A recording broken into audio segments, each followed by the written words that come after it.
I know Rhythm 101, I used that with some kids last year. Oh, nice. I say it's user-friendly. It's not so bombarded. Do you have that book with you by chance? I want to show everybody this book, Rhythm 101. I like the way you have, I'll briefly show everyone, although it's 2 pages, it seems like it's only like 6 or 7, 8 measures. But that makes it really easy for students to digest. You can literally give them an assignment of, you'll do this page and do this page. So I really like that, and there's a lot of room for taking notes. And was that your intention when you put this book together? Yeah, I wanted to make it bigger font, and I'm glad you picked that up.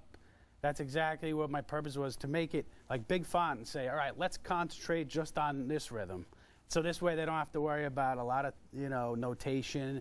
And it's just, like you said, user and reader friendly. And there is some space for notes too, which, works out too. So yeah, especially in today's age of technology and distraction, I just wanted to make it as simple as possible for the kids. So Dan, I really like this because before I got this book, I was using flashcards, and these were like 5th to 7th graders. And I was teaching, some of the Indian Tala, but I didn't want to get so heavy into that. I just wanted to use what they could process. Yeah. So I was using, like right here, you got this 8th note and 16th note. So I would say ta, di, mi, and the 2 8th notes would be ti, ti, and the quarter notes would be ta. Oh, nice. So they would go ta, di, mi, ti, ti, ti, ti, ta, ta, di, mi, ti, ti, taka, di, mi, ta. Nice.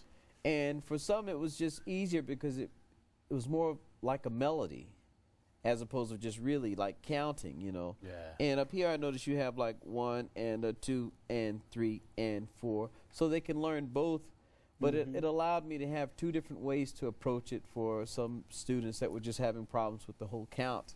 Oh, nice. And I noticed some, they could get through it really fast because it just became a song, ta, di, mi, ti, ti, ti, ti, ta, ta, di, mi, ti, ti, taka, di, mi, ta, ta, di, mi, ti, ti, taka, di, ta, ta, di, mi, taka, di, mi, ti, ti, ta.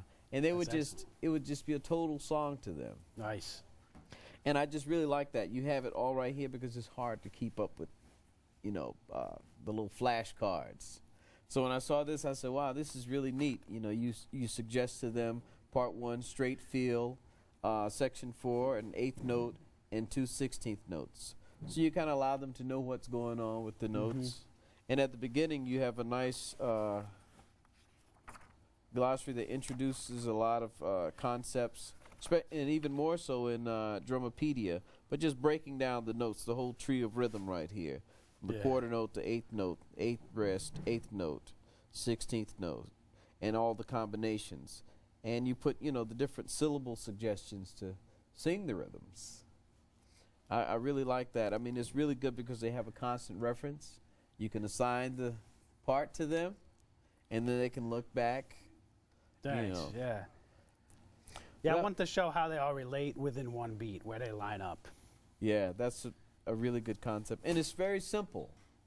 I mean, sometimes we can make this really complicated, but I appreciate the fact that it's so simple that I could just give the students, and it was enough information that they could process this on their own. Great. No, I'm glad you like it. So you have this one, which is Rhythm 101 and Drumopedia.